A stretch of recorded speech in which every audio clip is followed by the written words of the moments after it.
El hombre que fabricaba mentiras terminó construyendo su fortuna con dinero real. Y durante años, Pinina fue el único que supo que existía. Su nombre era Efraín Roldán.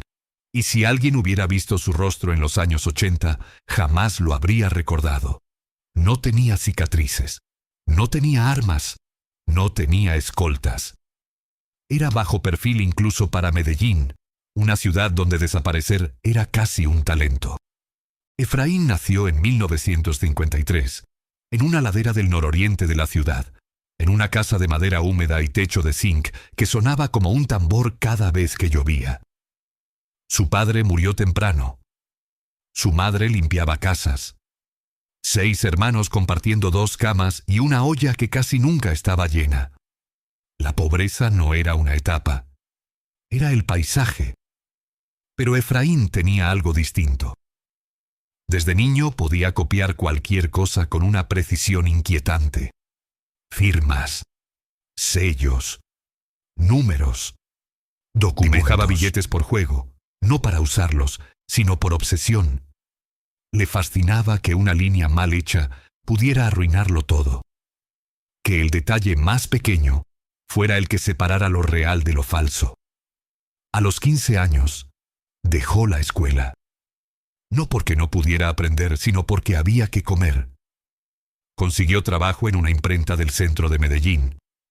Empezó barriendo, cargando papel, limpiando máquinas. Nadie le enseñó nada.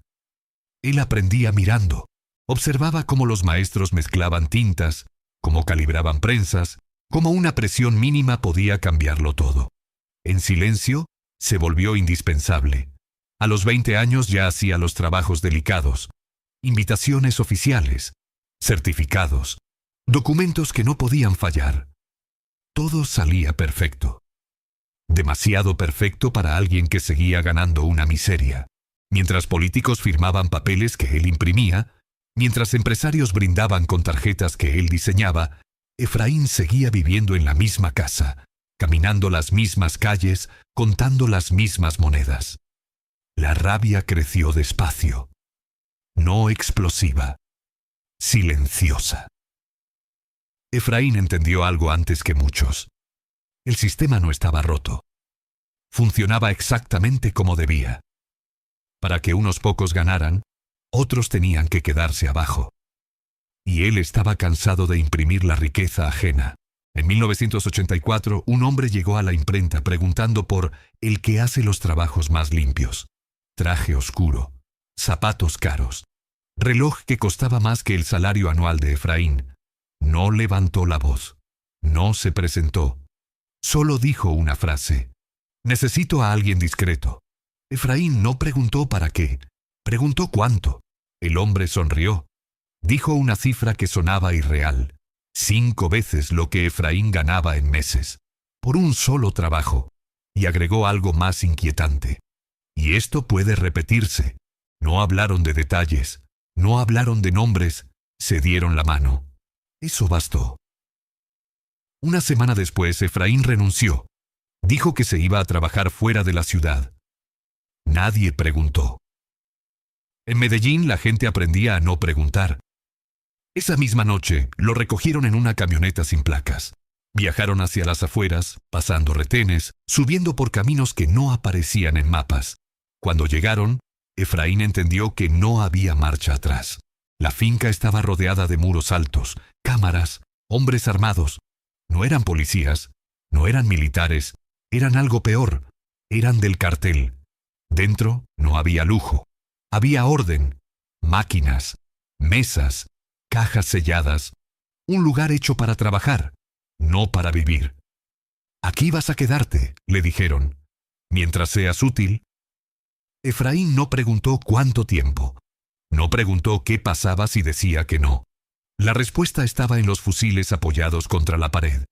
Durante los primeros días, nadie le habló de jefes. Nadie mencionó nombres. Solo le pidieron resultados. Y Efraín los dio. Con obsesión. Con miedo. Con una calma que sorprendía incluso a quienes lo vigilaban. Una semana después, apareció Pinina. No entró haciendo ruido. No gritó.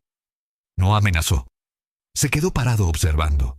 Miró las manos de Efraín, sus gestos, su forma de trabajar. Pinina no confiaba en la gente. La evaluaba. ¿Sabe usted para quién trabaja?, preguntó. Efraín no levantó la vista. «Para quien paga», respondió. Pinina sonrió, una sonrisa corta, fría. «Eso me gusta». Desde ese día, nadie volvió a tocar a Efraín. Nadie le gritó. Nadie lo apuró. Pinina había decidido que era útil, y en el cartel, eso era lo más cercano a la protección. Efraín empezó a recibir pagos, siempre en efectivo, siempre en dólares, siempre sin recibos, sin registros. Dinero que nadie contaba dos veces porque, para el cartel, era solo una fracción de algo mucho más grande. Y ahí nació la idea. No fue inmediata, no fue ambiciosa, fue lógica. Si ese dinero entraba sin control, también podía salir sin que nadie lo notara. Efraín entendió que su salida no estaba en huir, sino en esperar, en convertirse en alguien tan invisible que nadie sospechara, en guardar cada pago, cada bono, cada extra, en lugares donde nadie miraba porque creían que no valía nada revisar. Mientras Pinina controlaba rutas, sicarios y territorios, Efraín controlaba algo más silencioso: el tiempo. Los días se volvieron meses. Los meses, años. Cambiaron de finca, cambiaron de ubicación, cambiaron de reglas, pero Efraín seguía ahí. Siempre callado, siempre preciso, siempre invisible. Hasta que un día le dijeron que alguien más quería verlo. Alguien que no aceptaba errores. Alguien que decidía quién vivía y quién desaparecía. Ese día, Pablo Escobar entró al lugar donde trabajaba el hombre que Pinina había decidido proteger. Y todo estuvo a punto de cambiar. Si esta historia ya te está atrapando, suscríbete al canal, porque lo que ocurrió cuando Pablo puso los ojos sobre Efraín fue el comienzo del verdadero secreto. Pablo Escobar no hablaba mucho cuando evaluaba a alguien. Miraba, escuchaba, esperaba a que la persona se equivocara sola. Cuando entró al galpón donde trabajaba Efraín, el ruido de las máquinas se detuvo de inmediato. Nadie dio la orden. Simplemente ocurrió. Los hombres armados se quedaron inmóviles. Pinina dio un paso atrás, como si el espacio le perteneciera ahora a otro. Pablo caminó despacio. Tomó uno de los trabajos que Efraín tenía sobre la mesa. No preguntó qué era. Lo sostuvo contra la luz. Lo dobló. Lo frotó con los dedos. Lo olió. Ese gesto siempre desconcertaba a los nuevos. Pablo confiaba más en sus sentidos que en cualquier aparato. ¿Quién hizo esto?, preguntó. Pinina señaló a Efraín sin decir una palabra. Pablo levantó la vista. ¿Cuánto tiempo lleva aquí? El tiempo suficiente para hacerlo bien, respondió Efraín. No era arrogancia. Era precisión y Pablo lo notó. Durante los minutos siguientes, Pablo no habló con nadie más. Preguntó por los materiales, por los tiempos, por los márgenes de error. Preguntas técnicas. Demasiado técnicas para alguien que solo disparaba órdenes. Efraín respondió todo sin titubear. Al final, Pablo dijo algo que cambió el destino del lugar. Este hombre no se toca. No era una sugerencia. Era una sentencia. Desde ese día, Efraín dejó de ser el impresor. Pasó a ser un activo estratégico. Nadie entraba a su espacio sin permiso. Nadie lo movía sin autorización directa. Pinina se encargaba de eso. Era él quien garantizaba que nadie se acercara demasiado, que nadie preguntara de más. Porque en el cartel había una regla silenciosa. El que sabía demasiado no duraba. Pero Efraín sabía algo distinto. No sabía rutas. No sabía nombres de sicarios. No sabía fechas de envíos. Sabía procesos. Y eso lo hacía más peligroso. Y más valioso. Con el tiempo, los trabajos aumentaron. No solo documentos. No solo impresiones. Comenzaron a llegar cajas selladas. Dinero. Mucho dinero. billetes reales mezclados con otros que no lo eran, para pagar sobornos, para mover capital, para confundir. Efraín entendió rápido el juego. El caos era parte del sistema, y dentro del caos nadie llevaba la cuenta exacta. Mientras Gustavo Gaviria se encargaba de los números grandes, de las cifras que movían toneladas y fronteras, los detalles pequeños quedaban sin dueño. Y Efraín vivía en los detalles. Cada pago que recibía era siempre redondeado. Nadie preguntaba cuánto debía ser exactamente. Nadie verificaba si faltaban algunos miles. Para el cartel era insignificante. Para Efraín era libertad acumulándose en silencio. Diseñó su método con la misma precisión con la que trabajaba. Nunca tomaba del mismo lugar. Nunca la misma cantidad. Nunca el mismo día del mes. Guardaba el dinero en compartimentos que él mismo creaba. Cajas con doble fondo, rollos falsos, paquetes que parecían defectuosos y que nadie revisaba porque no servían. Mientras afuera el cartel se hacía más violento, más ruidoso, más visible, Efraín se volvía más pequeño, más gris, más olvidable. Pinina lo observaba, aunque no lo vigilaba. Sabía que Efraín no era ambicioso de la forma tradicional. No pedía poder. No pedía armas. No pedía favores. Solo pedía tiempo y materiales, y eso lo hacía confiable. Este no es de los que se creen vivos, decía Pinina a los demás. Este es de los que esperan. Durante años, Efraín vivió prácticamente encerrado. Cambiaron de fincas. Cambiaron de ciudades. Siempre lugares aislados. Siempre con seguridad. Siempre con reglas claras. No llamadas, no visitas, no pasado. Su familia creyó que había muerto. Para el barrio, había desaparecido. Para el mundo, nunca existió.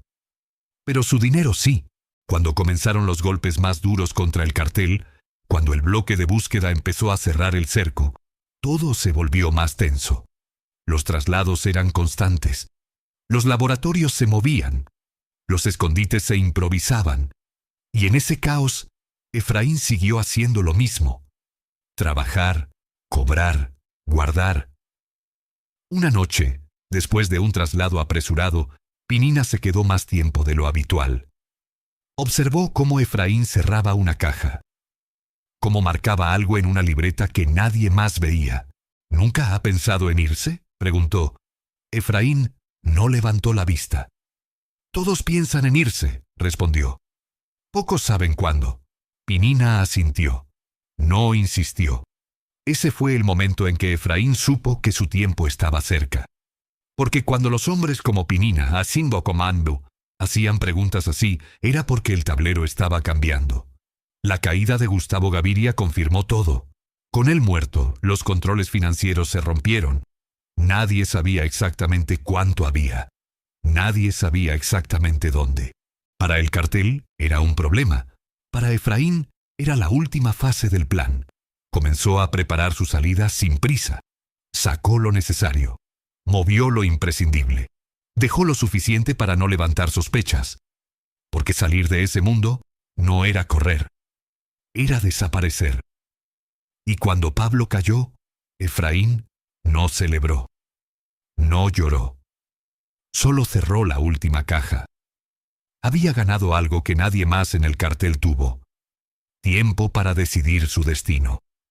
Si llegaste hasta aquí, no olvides seguir el canal, porque lo que hizo Efraín después de salir del mundo de Pinina y Pablo fue algo que nadie esperaba y que pocos se atrevieron a contar. Salir del cartel no era cuestión de voluntad, era cuestión de timing. Muchos habían intentado antes que Efraín. Sicarios cansados, contadores asustados, socios que creyeron tener un plan. Todos terminaron igual, encontrados, traicionados o simplemente borrados. Efraín lo sabía, por eso no huyó cuando pudo. Huyó cuando ya no hacía falta. Tras la muerte de Pablo Escobar, el cartel no cayó de inmediato. Entró en una fase peor, fragmentación. Cada quien intentaba salvarse solo. Las órdenes se contradecían. Las cadenas de mando desaparecieron. Los hombres armados ya no protegían, desconfiaban, y en medio de ese ruido, los invisibles tenían ventaja. Efraín recibió una última instrucción: desmontar el equipo, destruir registros, desaparecer rastros. Nadie supervisó el proceso. Nadie revisó qué se llevaba y qué dejaba atrás. El caos era total. Trabajó 3 días seguidos sin dormir, no por miedo, sino por disciplina. Desarmó máquinas, quemó placas, trituró papel, mezcló residuos con basura común. Al final solo quedó un espacio vacío que parecía nunca haber existido. La noche de su salida fue simple, demasiado simple para algo tan grande. Caminó hasta la carretera, subió a un bus. Nadie lo detuvo. Nadie lo siguió. No llevaba maletas, solo una bolsa vieja con ropa común y una carpeta con documentos que él mismo había fabricado. Ahí nació otro hombre. El nuevo nombre no importaba. Importaba que no tuviera pasado rastreable. Efraín había aprendido durante años a crear identidades más creíbles que las reales. Ahora solo aplicaba su arte sobre sí mismo. Se instaló lejos de Medellín. No en una ciudad grande, tampoco en un pueblo demasiado pequeño. Un lugar donde la gente no preguntaba, pero tampoco recordaba, donde un rostro nuevo se volvía viejo en pocas semanas. Vivía con poco, comía simple, no gastaba, no mostraba nada. El dinero seguía guardado. Intocable. Porque el verdadero peligro no era perderlo, era usarlo mal. Durante meses no hizo nada. Observó, escuchó noticias, vio caer nombres, vio aparecer otros. El país seguía girando. La violencia cambiaba de forma, pero no desaparecía. Y entonces ocurrió algo que no había previsto. El miedo se fue. No de golpe. No con una fecha exacta. Se fue una mañana cualquiera, cuando despertó y entendió que nadie estaba buscándolo. Que no había pasos afuera. Que el ruido de un carro no le aceleraba el pulso. Ahí supo que había sobrevivido. Pero sobrevivir no era suficiente. Durante años Efraín había acumulado dinero con un solo objetivo: no volver a ser pobre, no volver a depender de nadie. Y eso ya lo había logrado. Sin embargo, el dinero seguía ahí, pesado, silencioso, esperando algo. Fue entonces cuando regresó mentalmente al inicio, al barrio donde nació, a la casa de piso de tierra, a la imprenta donde aprendió a mirar detalles. No regresó físicamente. Eso habría sido un error. Regresó de otra forma. Comenzó a mover pequeñas cantidades. No para sí, para otros. Becas anónimas. Ayudas que no llevaban nombre. Donaciones que aparecían sin explicación. Nunca grandes montos. Nunca de una sola vez. Todo fragmentado. Invisible. Como él. El dinero del cartel, el mismo que había comprado armas y sobornos, ahora pagaba libros, tratamientos médicos, arreglos de techos. Nadie sabía de dónde venía. Nadie hacía preguntas. Y eso estaba bien. Efraín no buscaba redención pública. No quería ser héroe. Solo equilibrio. Durante ese tiempo, entendió algo que Pablo nunca entendió. El poder no está en dominar a otros, sino en no necesitar dominarlos. Mientras los demás nombres del cartel se convertían en leyenda, en documentales, en mitos repetidos, Efraín se convertía en nada. Y eso era exactamente lo que quería. Pero el pasado no desaparece del todo. Años después, alguien tocó su puerta. No un sicario, no un policía, un abogado. Traía un mensaje indirecto, una pregunta envuelta en formalidades. Alguien había encontrado algo viejo, algo que no debía existir. No era suficiente para delatarlo, pero era suficiente para inquietarlo. Efraín escuchó, agradeció y cerró la puerta. Esa noche no durmió, porque entendió que incluso los secretos mejor guardados dejan sombras, y que tal vez había llegado el momento de cerrar el último capítulo de su historia. Si llegaste hasta aquí, No olvides seguir el canal. Porque en el próximo bloque vamos a entrar en el último movimiento de Efraín, el más arriesgado, el que definió cómo sería recordado, o si sería recordado en absoluto. El problema de los secretos no es que existan, es que envejecen. Efraín lo sabía mejor que nadie. Había vivido décadas escondiendo cosas, identidades, dinero, decisiones, pero también sabía que el tiempo cambia a las personas y a los lugares. Lo que alguien enterró en los años 80 no siempre permanece oculto en los 2000. El mensaje del abogado no mencionaba nombres, no hacía acusaciones, solo dejaba caer una frase inquietante. Apareció material antiguo en una finca intervenida. Nada más. Pero Efraín entendió todo. Las fincas se venden, se abandonan, se revisan, se demuelen. Y cuando eso pasa, los muros hablan. Durante años el dinero había estado protegido por algo más fuerte que una caleta: el desinterés. Nadie buscaba billetes falsos después de la caída del cartel. Nadie revisaba bodegas viejas. Nadie imaginaba que el verdadero tesoro no estaba en armas ni drogas, sino en efectivo auténtico, bien escondido. Hasta que alguien decidió limpiar. Efraín no entró en pánico. El pánico era para los improvisados. Él pensó. Durante semanas evaluó opciones. Huir no tenía sentido. Defenderse, menos. El único camino era anticiparse. Regresó a la montaña. No como antes. No con miedo. Regresó como alguien que entiende que todo ciclo debe cerrarse. La caminata fue más lenta. El cuerpo ya no respondía igual. Pero la memoria seguía intacta. La cueva seguía allí. Silenciosa. Fría. Inmutable. Como si el tiempo no hubiera pasado. Abrió las cajas una por una. Tocó los billetes que habían definido su vida sin que nadie lo supiera. No sintió emoción, ni orgullo, solo claridad. El dinero ya no era suyo. Había cumplido su función: comprar libertad. Y ahora podía comprar algo más importante: final. Esa noche tomó una decisión que llevaba años posponiendo. No movería el dinero. No lo escondería mejor.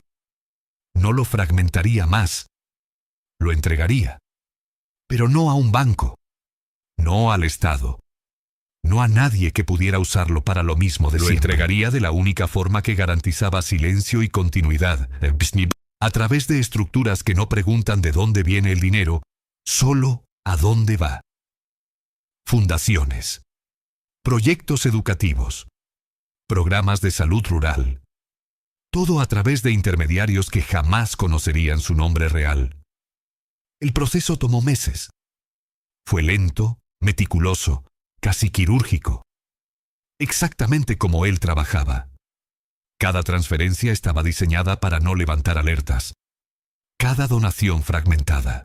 Cada paso pensado para que, incluso si alguien investigaba, no encontrara un patrón. Cuando terminó, la cueva quedó vacía. No limpia. Vacía. Solo quedaban marcas en el suelo y un olor tenue a papel viejo. Nada más. Efraín se sentó en el centro del espacio y permaneció ahí largo rato. No rezó. No lloró. No celebró. Simplemente respiró. Había ganado. No dinero. Tiempo. Regresó a su vida pequeña. A su casa discreta. A sus rutinas silenciosas. Nadie notó el cambio. Los meses pasaron. Nadie debía notarlo. El abogado no volvió a llamar. Las noticias no dijeron nada. El mundo siguió girando, indiferente como siempre. Hasta que un día, Efraín leyó algo en un periódico local. Una escuela renovada en un barrio olvidado. Un centro de salud que abrió sin patrocinadores visibles. Un programa de becas financiado por un donante anónimo. Sonrió, no porque se sintiera bueno, sino porque por primera vez, algo que había tocado no terminaba en miedo. Si llegaste hasta aquí, no olvides seguir el canal, porque en el próximo y último bloque vamos a cerrar esta historia con una pregunta incómoda. ¿Qué pasa cuando el hombre más invisible del cartel ¿Decide dejar de existir del todo? Efraín entendió algo que casi nadie en el mundo del cartel llegó a comprender. Sobrevivir no era lo mismo que existir. Durante años había vivido como un error en el sistema. Un nombre falso. Una historia inventada. Una vida que no aparecía en ningún archivo importante. Y eso, en el universo de Pablo Escobar, era el mayor privilegio posible. Los grandes nombres terminaron en titulares. Los sicarios, en cementerios. Los socios, en cárceles o fosas. Efraín terminó en el olvido. Y lo hizo por decisión propia. Después de vaciar la cueva, su rutina no cambió. Se levantaba temprano. Cuidaba el jardín. Caminaba por el pueblo sin que nadie lo mirara 2 veces. Compraba pan. Saludaba a los vecinos. Pagaba en efectivo. Siempre cantidades pequeñas. Nadie sospecha del hombre que no quiere nada. Los años pasaron rápido. Más rápido de lo que había pasado toda su vida anterior. Tal vez porque ya no tenía que contar billetes, ni esconder secretos, ni calcular riesgos. Por primera vez, el tiempo no era su enemigo.